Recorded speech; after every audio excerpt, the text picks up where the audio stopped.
Oke semuanya, tolong dibuka kabar tersebut.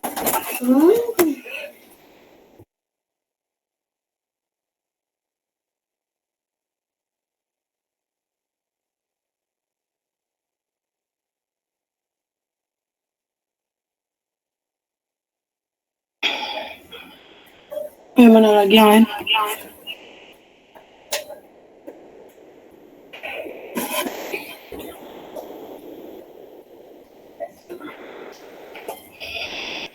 Oke. Saya mulai ya. Hai minasan junbisite kudasai. Hai arigato. Kasudo hajimete maini ishani ainarisimasu. Sena.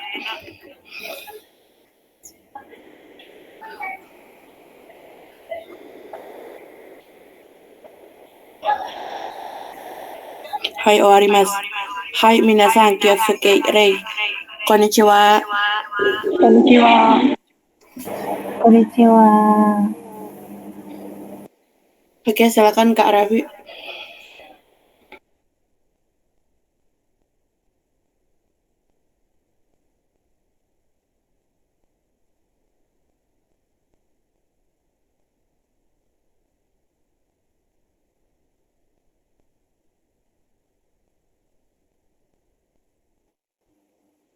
Apakah sudah terlihat? Sudah Kak, sudah kelihatan. Oke. Kita mulai ya.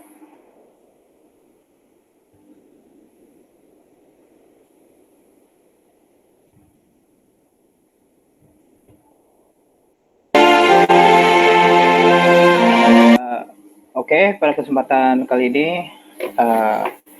aku bakal kasih lihat virtual tour via YouTube dan tentang beberapa tempat yang terkenal di Jepang, dan aku bakal kasih beberapa penjelasan tentang tempat-tempat itu. Yang pertama, di sini ada Gunung Fuji. Seperti yang kita tahu semua, Gunung Fuji ini gunung tertinggi di Jepang. Tingginya sekitar 3.700 meter. Gunung ini dikenal dengan pemandangan yang indah dan juga salju di atasnya yang abadi.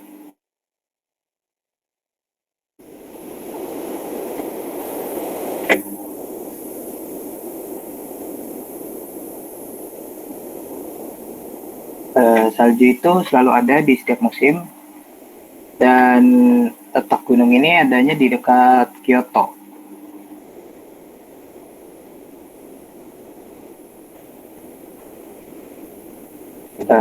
Oke, kita lanjut ke spot selanjutnya.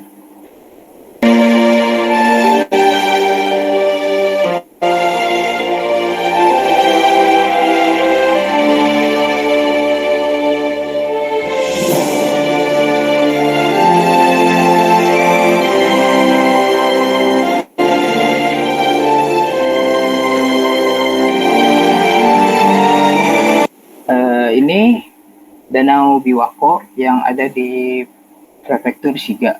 Ini adalah danau air tawar terbesar di Jepang. Ini salah satu danau penghasil ikan terbaik di Jepang. Ikan-ikan yang ada di dalamnya itu kualitasnya bagus karena cuacanya pas dan airnya juga terjaga dengan baik kualitasnya.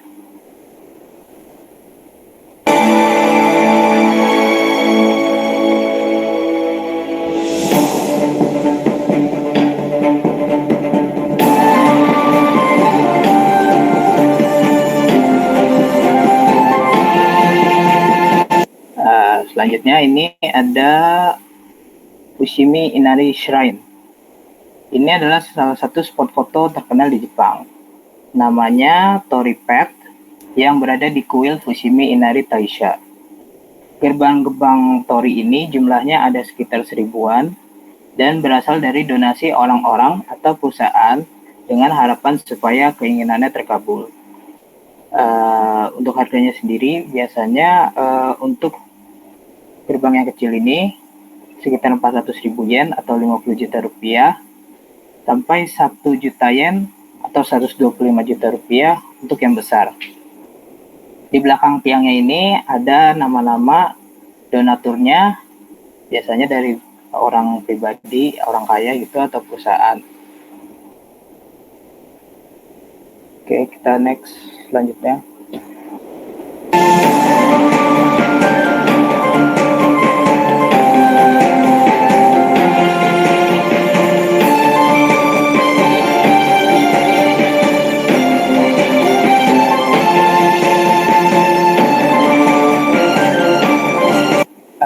Nah, ini adalah pemandangan dari Gunung Yotei.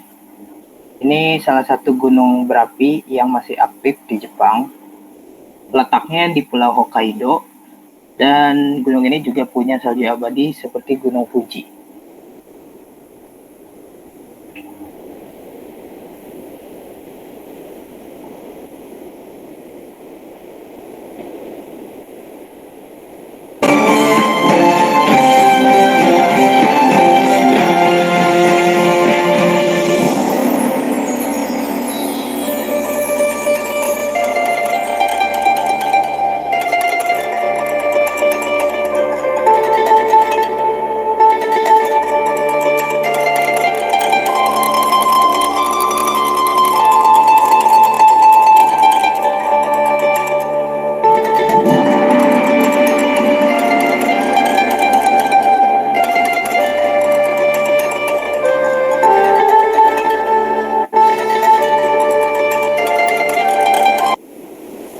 Selanjutnya ini, ada yang tahu ini di mana mungkin?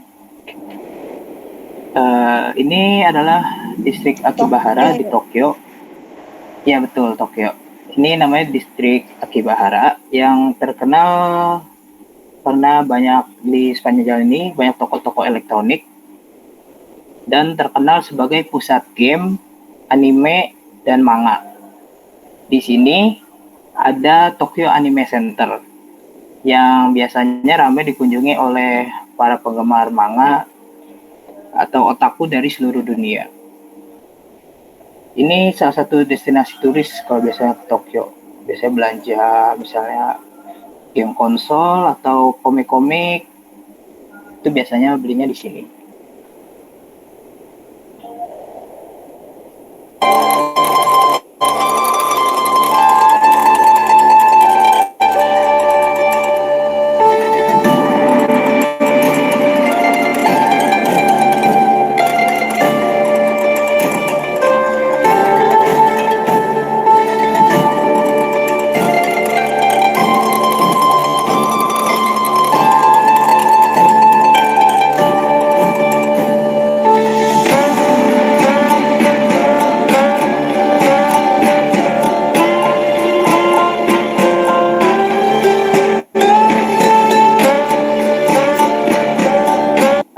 Selanjutnya ini adalah time lapse dari salah satu pemandian air panas umum yang sudah tua di Jepang. Jepang sendiri terkenal dengan pemandian umum air panasnya ya.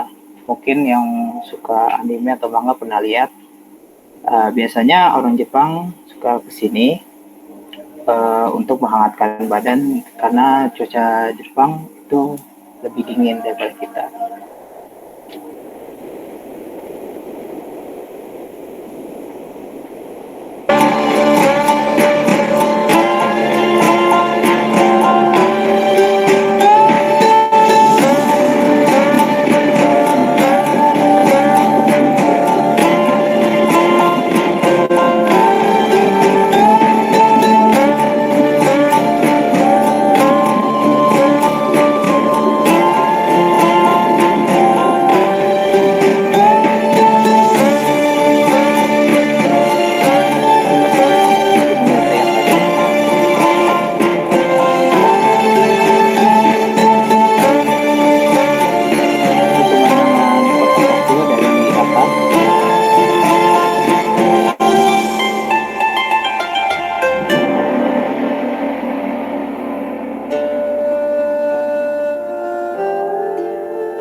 Jepang di masa silam.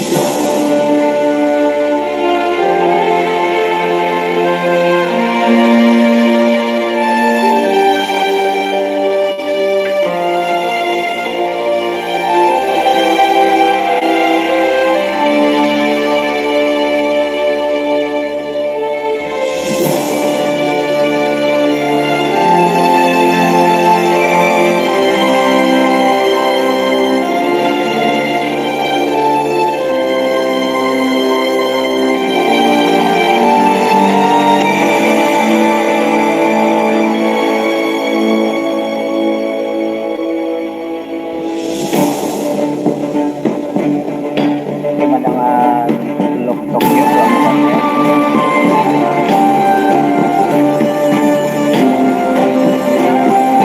Satu pelabuhan tersibuk di Asia. Kalau ini adalah distrik Kabukicho di Shinjuku. Kalau tadi Akibahara terkenal dengan anime dan manganya, Kabukicho ini dikenal sebagai tempat rekreasinya orang dewasa di sana. Ada banyak klub malam, kasino, bar, pub, dan hiburan dewasa lainnya. Banyak yang menyebut Kabukicho Street ini sebagai Las Vegas Jepang. Di sekitar sini juga ada museum samurai dan juga rumah atraksi ninja.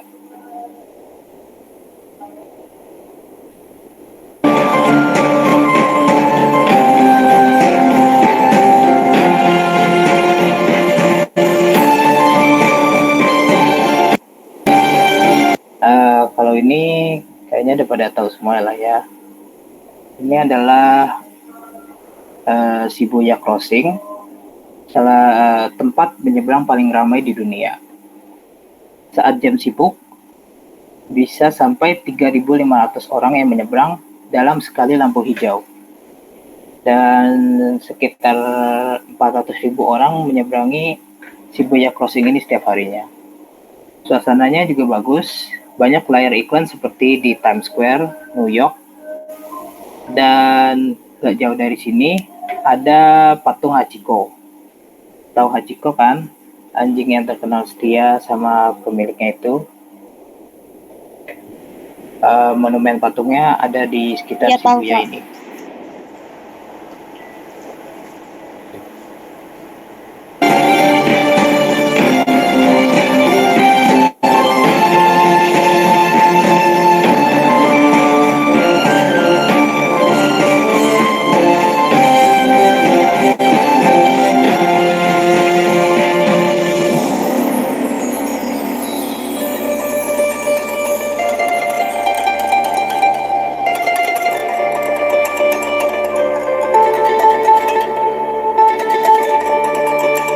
Ini makanan khas Jepang, sushi.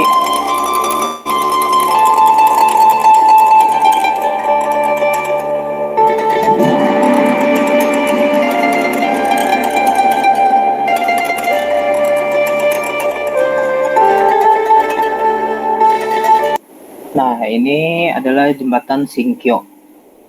Jembatan Shinkyo ini adalah akses menuju Kuil Nikko dan Kuil Futurasian.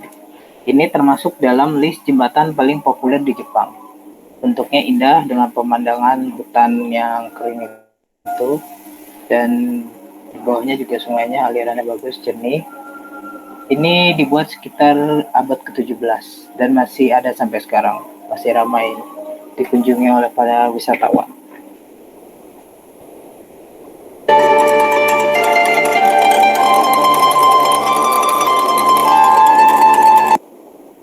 Kalau ini adalah penampakan Tokyo Pagoda atau Candi Sensoji yang terletak di Asakusa, Tokyo. Pagoda ini menjadi yang tertua di Tokyo dan yang paling berpengaruh bagi penganut agama Buddha di sana. Di sampingnya, nih, berdiri pagoda setinggi 5 lantai yang bernama Asakusa Shinto Shrine. Di sekitar ini juga banyak toko-toko cindera mata bagi pengunjung yang datang ke sini.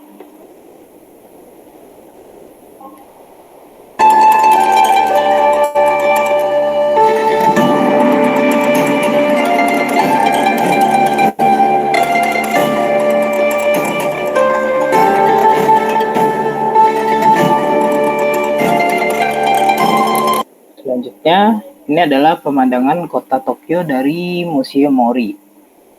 Museum Mori ini adalah museum seni yang terkenal di Jepang. Dari sini terlihat ada Tokyo Tower yang menjulang setinggi 332 meter. Tokyo Tower itu sebenarnya adalah menara komunikasi. Ada beberapa TV yang meletakkan antena siarannya di situ seperti TV NHK, TBS, dan Fuji TV. Tokyo Tower ini juga digunakan untuk observasi bagi para turis. Strukturnya terinspirasi dari Menara Eiffel dan dicat berwarna orange karena untuk mematuhi aturan keselamatan penerbangan supaya terlihat oleh pesawat atau helikopter.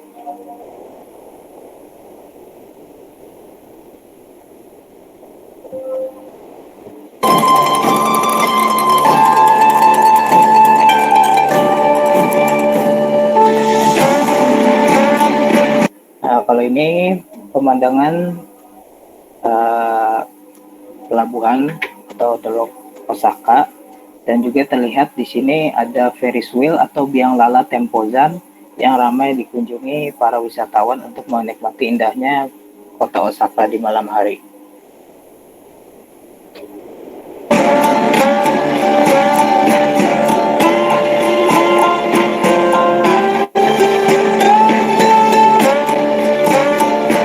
Yang terakhir ini ada Izu Velodrome, salah satu venue balap sepeda yang kemarin dipakai saat Olimpiade Tokyo 2020.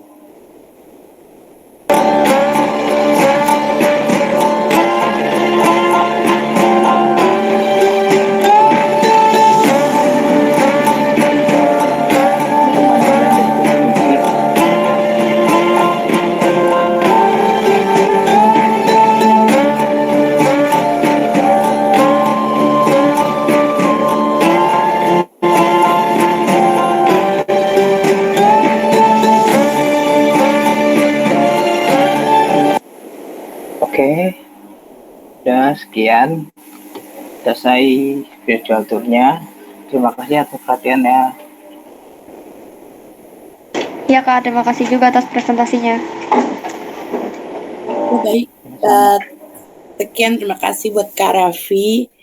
Di sini saya akan mau meng-share 5 tradisi unik yang ada di Jepang. Bentar ya.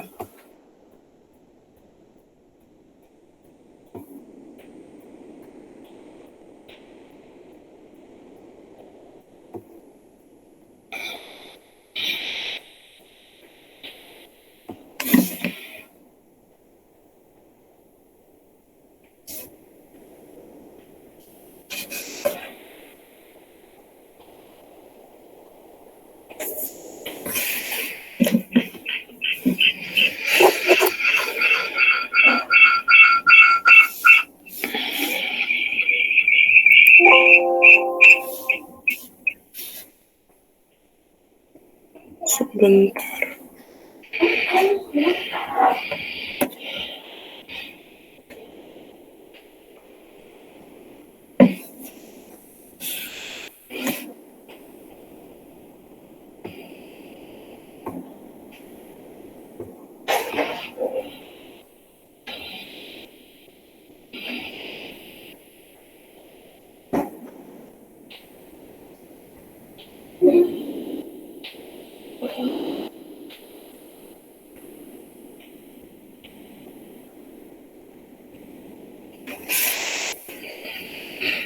Oke, di sini saya akan menjelaskan 5 tradisi unik yang ada di Jepang.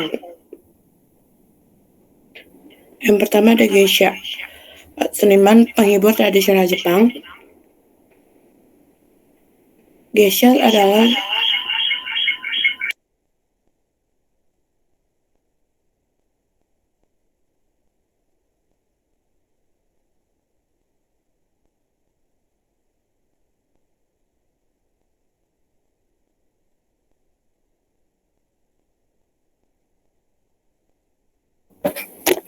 geisha adalah salah satu dari sekian banyaknya budaya Jepang yang cukup terkenal.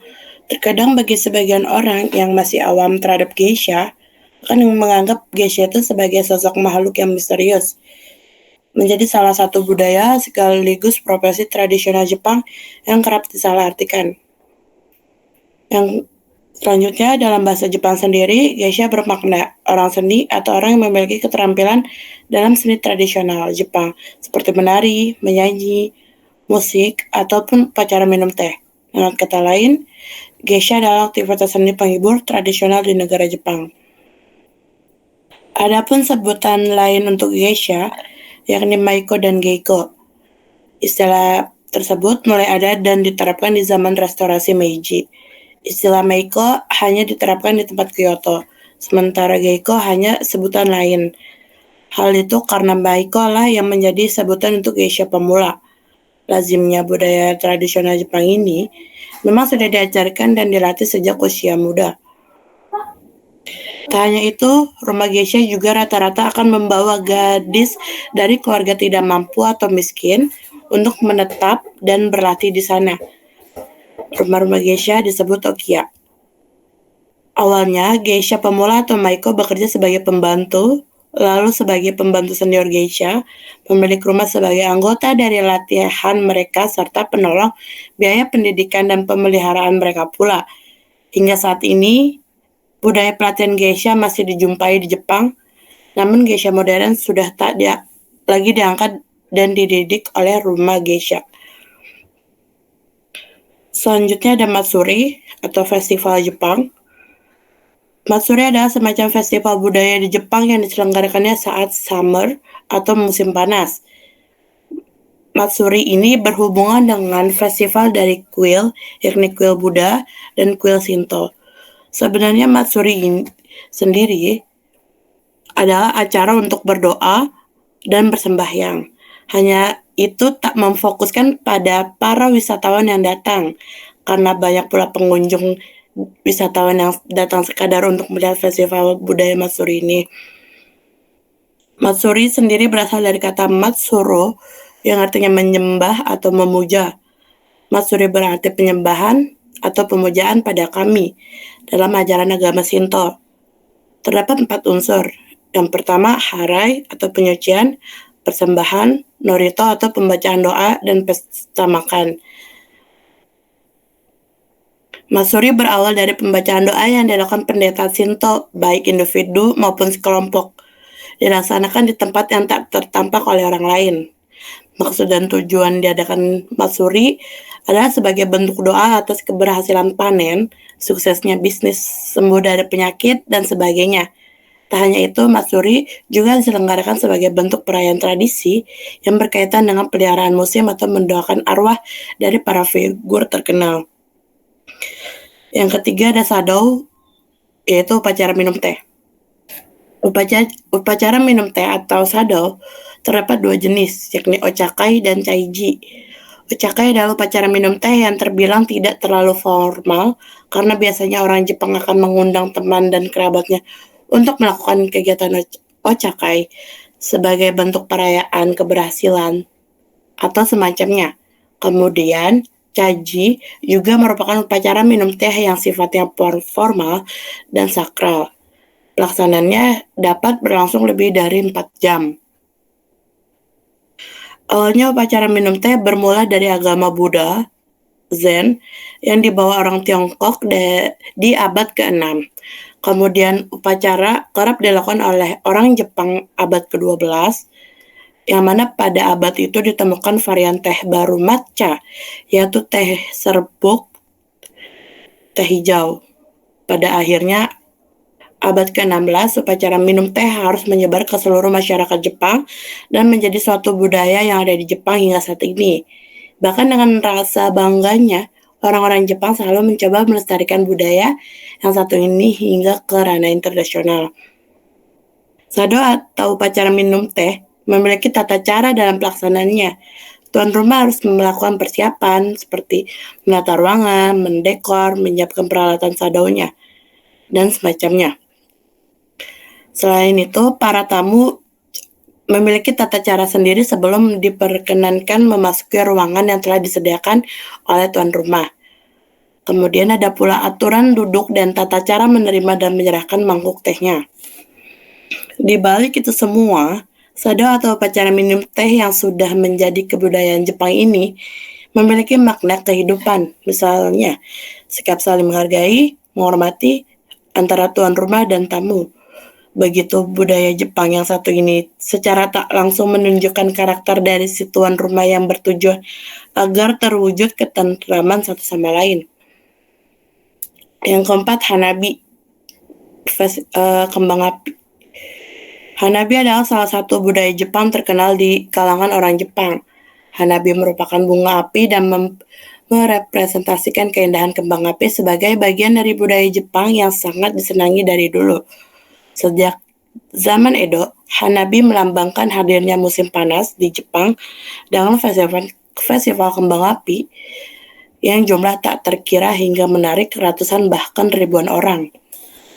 Pada tahun 1733, Hanabi diselenggarakan untuk umum guna untuk menghibur masyarakat dan menenangkan arwah yang sudah meninggal. Adapun Hanabi ini dilakukan di tepi Sumida, bahkan sampai saat ini pun masih berlangsung. Merayakan Hanabi ini dijadikan sebagai ajang untuk menikmati keindahan kembang api. Tiap daerah di Jepang memiliki jadwal sendiri dalam penyelenggaraan festival Hanabi ini. Demikian jumlah dan bentuk kembang api yang dibakar sesuai dengan lokasi. Adapun jadwal perayaan Hanabi tak boleh dilewatkan masyarakat Jepang dan para wisatawan asing. Antaranya ada Chi Fireworks Festival, Sumidagawa Hanabi Taikai, Tenjin Hanabi Festival, Omagari Fireworks Festival, Nagaoka Festival Grand Fireworks, Tsuchiura All Japan Fireworks Competition, dan Yokohama Sparkling Wild. Terakhir ada toko layang-layang Jepang. Budaya Jepang berikut adalah tako. Tako memiliki arti yakni layang-layang, sementara takoage artinya layang-layang terbang. Di negara Jepang, layang-layang menjadi salah satu kegiatan atau aktivitas favorit keluarga Jepang yang dilaksanakan tiap tahun baru. Meskipun kegiatan tako tidak terlalu familiar di seluruh dunia, tetapi hal ini sangat terkenal di negara Jepang. Pada dasarnya, layang-layang di Jepang memang kebanyakan terbuat dari kertas wasi dengan kerangka bambu atau kayu cemara dengan tinta hitam atau sumi, serta menggunakan cat pewarna alami dengan warna cerah. Kerangka bambu atau kayu cemara disebut sebagai tulang, sedangkan penutup kertas wasi disebut sebagai kulit. Bahkan pemerintah Jepang memberikan subsidi juga tunjangan pada para seniman layang-layang yang kemudian hasil karya seninya tersebut dipajang dan diabadikan di sebuah museum, yakni Museum Tako no Hakubusukan, tepatnya di Tokyo. Tako biasanya diterbangkan saat Hamamatsu Matsuri, Tahun Baru, dan hari libur umum. Ada pula di Honen Matsuri atau Festival Panen. Tako diterbangkan dengan batang padi yang terikat sebagai bentuk rasa terima kasih atas panen yang baik.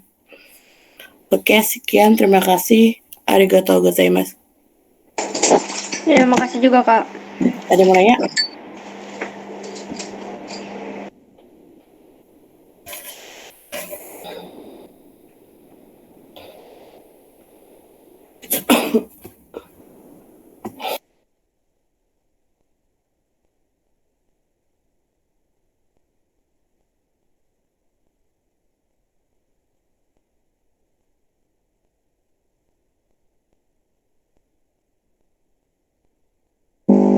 Ayo gimana dari penjelasan Kak Alja tadi sama Raffi?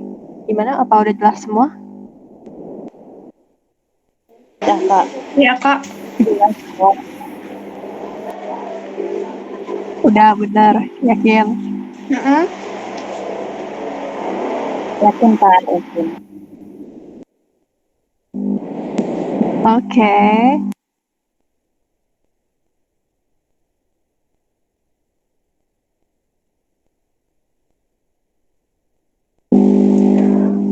Untuk materinya mungkin cukup sampai di situ dulu. Tadi ada virtual tour juga, terus yang dijelasin sama Kak Raffi, sama ada Hanabi dari penjelasan Kak Alia tadi. Oke. Berarti tadi penjelasannya udah cukup jelas ya. Oke, untuk materinya udah selesai. Dan sekarang aku mau bahas tentang rekrutmen pendaftaran pengurus baru. Kalian udah dapat gambaran belum kayak mau nanti kalau udah jadi pengurus baru mau dapat jabatan apa?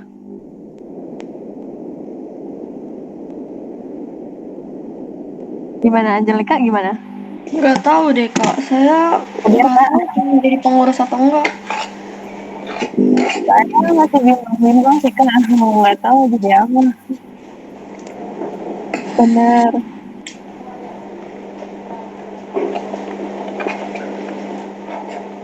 Kalau pengurus kayak nggak mesti ngajar dulu kok. Jadi kalau ada yang bingung, boleh ditanya ke aku atau ke kalian tentang mungkin masalahnya gitu, boleh dia tanyain. Atau mengenai jadwal, begitu boleh tanyain ke aku atau ke Alia. Iya kak. Gimana? Nggak tahu deh. Masih bingung.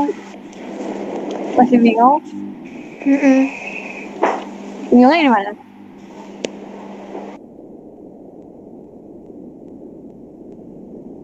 Gimana nih yang lain? Soalnya besok udah terakhir kan pendaftarannya hari Rabu.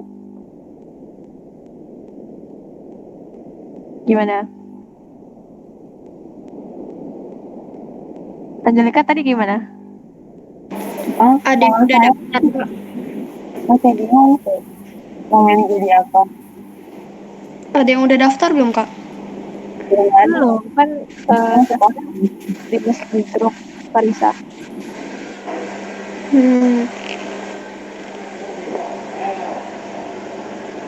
Saya juga nggak tahu ini, saya nggak yakin mau ikut atau enggak. Pokoknya yang pengurus nggak mesti belajar kayak harus nyiapin segalanya gitu, nggak mesti kayak gitu. Enggak, tapi masalahnya kalau jadi pengurus klub pasti serba sibuk kak. Enggak juga sih Enggak sebenarnya. juga. Enggak juga, biasa aja. Biasa Apalagi kan aja. kita kan sekarang masih online, nggak offline. Kalau offline itu lebih ribet ya. Kalau online ya tinggal kerja dari rumah aja.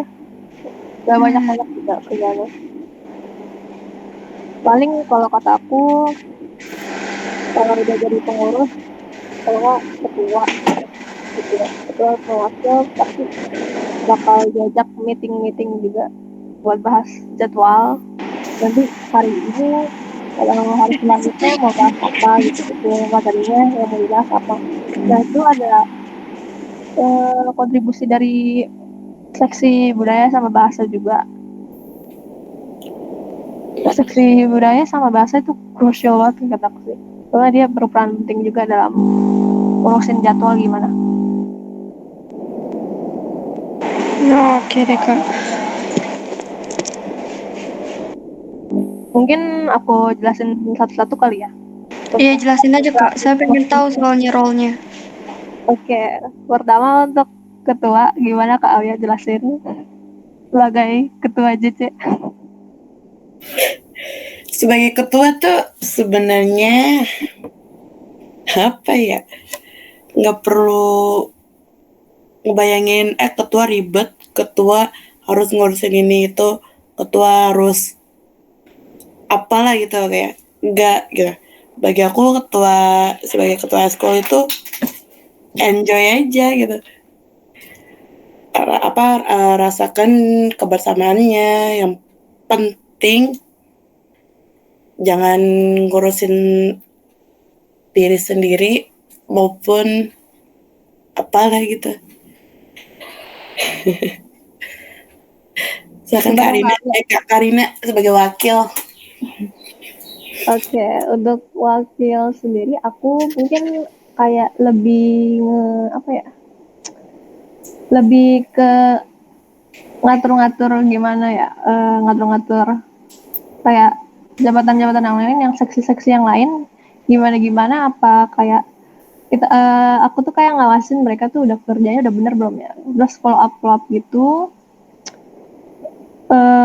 kayak sekretaris gitu-gitu, tanya misalnya datanya udah tulis apa belum gitu, terus sama gimana ya, ngajakin meeting yang lain sama seksi budaya sama bahas jadwal juga. Sebenarnya nggak terlalu sibuk juga sih kataku. Betul. Oke, mungkin dari aku cukup segini. Kita lanjut ke jabatan selanjutnya sebentar ya.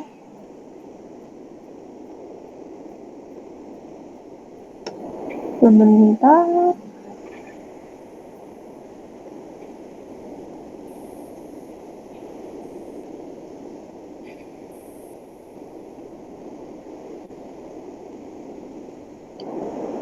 Untuk sekretaris mungkin kerjaannya cuma kayak nge-list data-data kayak data-data anggota DC, atau misalkan ada anak baru gitu langsung ditulis.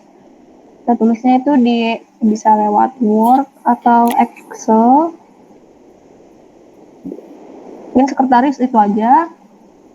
Nah, itu ada bendara yang pasti kalian tahu itu ngatur tentang keuangan ya.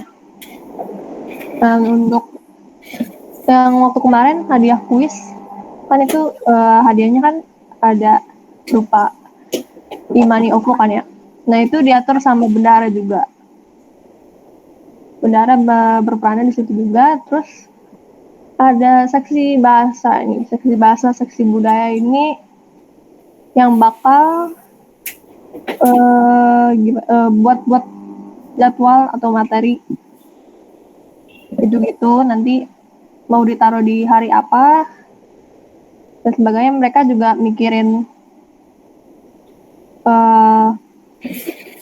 mau materi-materi apa yang dibahas, atau itu kreativitas si Itu tadi apa namanya Kak, yang tugas yang ngatur materi namanya apa? itu ada seksi bahasa sama seksi budaya. Kalau seksi bahasa itu ngatur materi yang khusus buat bahasanya sendiri. Kayak contohnya kayak gimana ya, kosakata hiragana atau bahasa Jepangnya sendiri. Itu khusus seksi bahasa. Kalau budayanya itu, kalau seksi budaya itu khusus buat ngatur yang materi yang buat budaya.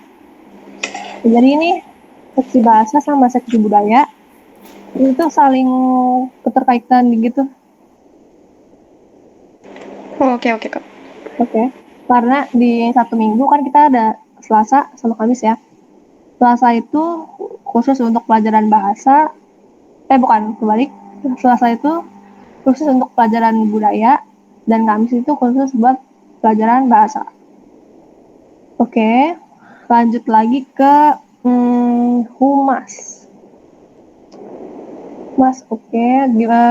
Alia mungkin bisa jelasin humas kerjanya gimana? Sebentar ya.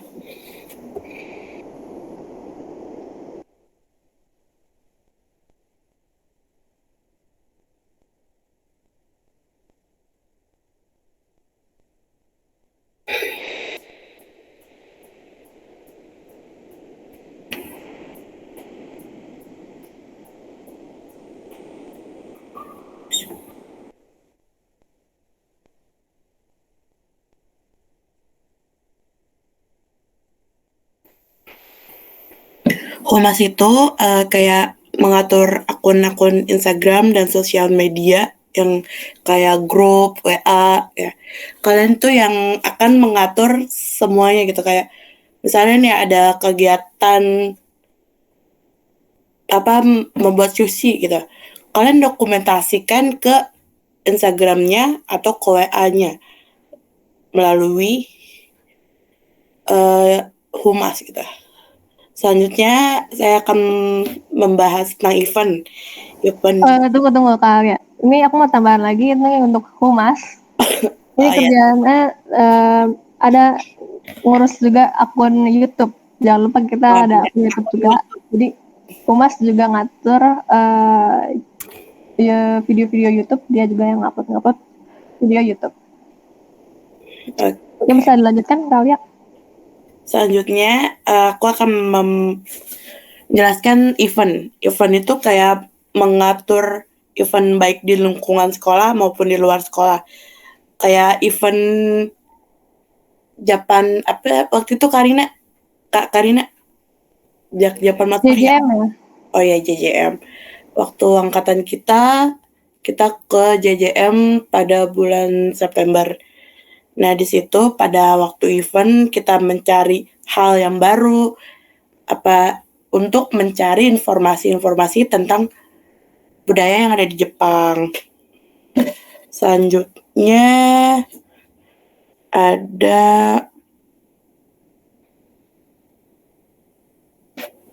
perlengkapan. Perlengkapan mungkin kayak termasuk kayak menyiapkan bahan-bahan atau alat-alat kayak seperti pensi maupun memasak masakan tradisional yang ada di Jepang.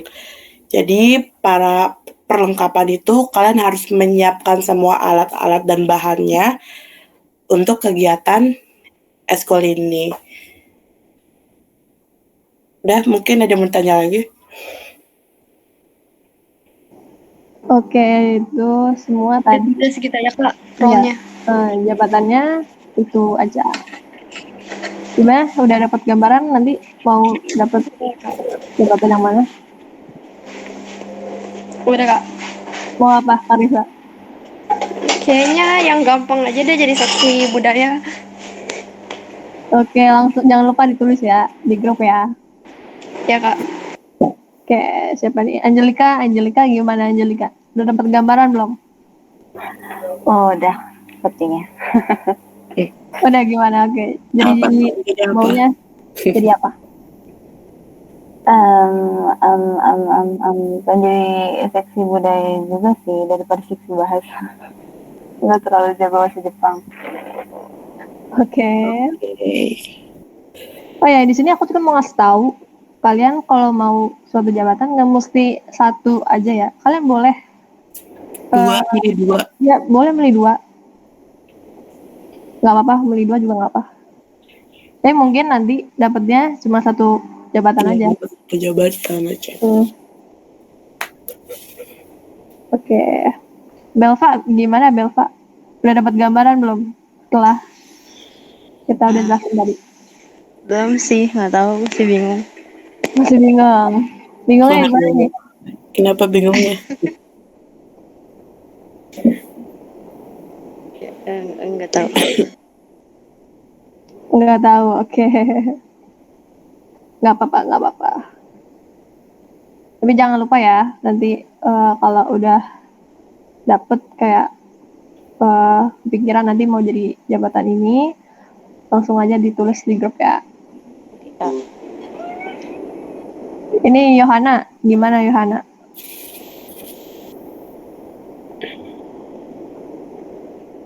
Halo Yohana? Iya Kak. Gimana, udah dapat gambaran belum tadi? Nanti kalau kamu udah jadi pengurus baru, kamu mau dapat jabatan apa?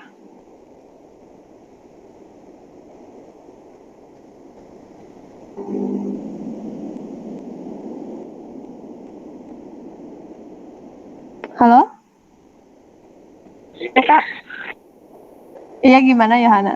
Kedengeran nggak suara aku? Kedengeran Kak. Oke. Gimana? Udah kepikiran? Belum Kak. Belum juga. Masih bingung ya mau yang mana ya? Iya Kak. Oke.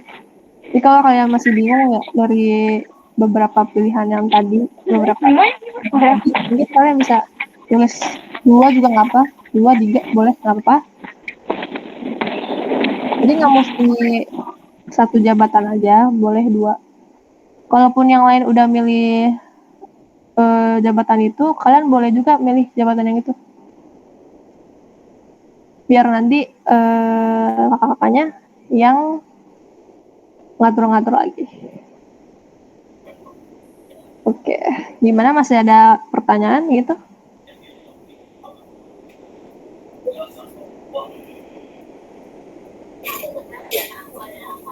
Nggak ada pertanyaan lagi?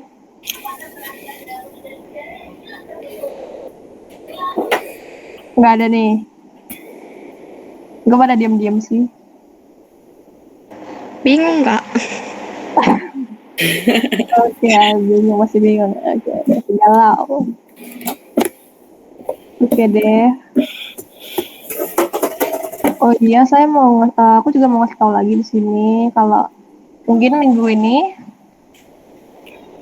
bakal jadi Minggu minggu terakhir kita mengajar. angkatan aku ngajar. Jadi nanti kalian yang menggantikan angkatan kita. Gimana, udah pada siap belum? Kalian akan menghadapi ngajar adik kelas kalian nanti. Kayaknya enggak deh. Waduh, Siap sama sekali. kenapa tuh? Ya, siap nggak siap sih ya, kata aku mah. Siap nggak siap harus siap dong. Aku juga dulu benar-benar waktu pertama kali ngajar gitu ya. Itu beneran nervous banget. Tapi lama kelamaan ya bakalan Seru. enjoy aja gitu, enjoy.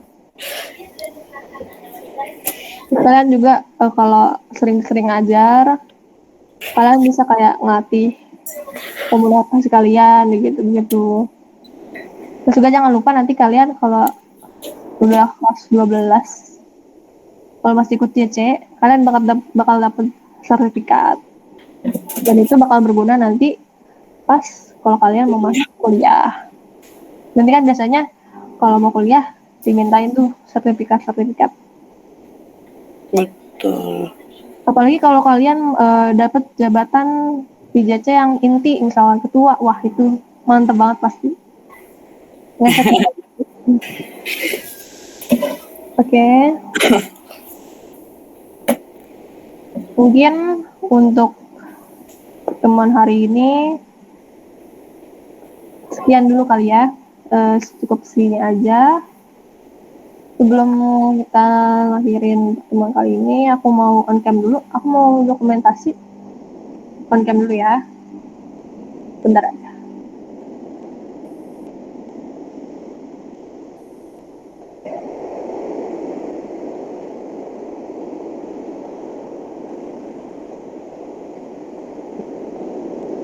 Oke.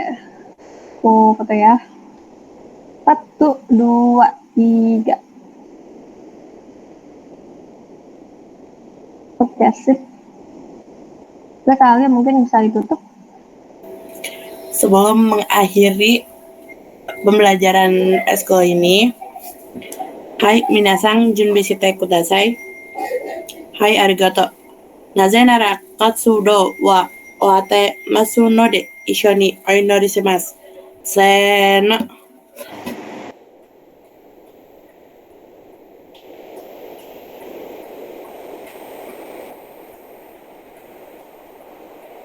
Hai oarimasu. Hai minasang kyotsuke rei. Arigatou gozaimashita. Arigatou gozaimashita. Mas kakak. Oke, makasih semuanya. Semuanya. Dadah.